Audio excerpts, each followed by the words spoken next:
আচ্ছা, ভালো নেই, ৯টা সাবস্ক্রাইব কমে গেছে, সাবস্ক্রাইব কমবেই। কারণ হয়তো আমি কথাটা বললে অনেকের খারাপ লাগে।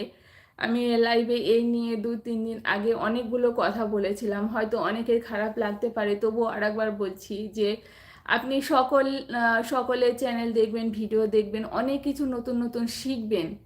আপনি শিখে সেগুলো আপনার ভিডিওতে অ্যাপ্লাই করুন। আপনি কাউকে চাইবেন না যে আমাকে সাবস্ক্রাইব করো, আমাকে লাইক করো, বা যে কোনো কিছু। আপনি শুধু আপনার ভিডিওগুলো কেমন বানাচ্ছেন, ভিডিওগুলোকে ভালো বানাচ্ছেন কিনা, আপনি শুধু সেই দিকে ফোকাস করুন। আপনি সাবস্ক্রাইব নিয়ে কি করবেন? সাবস্ক্রাইব তো কোনো খাওয়ার জিনিস নয়। তো আপনি আগে কাজটা খুব ভালোভাবে শিখুন। এস দাস আর মনিরুল, আপনি কাজটা খুব ভালোভাবে শিখুন। আপনি কোন না, আপনি কোনো কিছু চিন্তা করবেন না। আপনি আমার কথাগুলো মন দিয়ে শুনুন। কোনো কিছু দেখবেন না, কোনো দিকে তাকাবেন না। আপনি শুধু ভাববেন যে আমি এই কাজটাকে ভালোবাসি, এই কাজটাকে আমি মন দিয়ে করব, আর এই কাজটাকে আমি যখনই করি না কেন খুব ভালোভাবে করব। আপনি যদি এই রুলসগুলোকে ফলো করতে পারেন তাহলে আপনার সাবস্ক্রাইব অটোমেটিক বাড়বে। আর সাবস্ক্রাইব নিয়ে আপনি কি করবেন?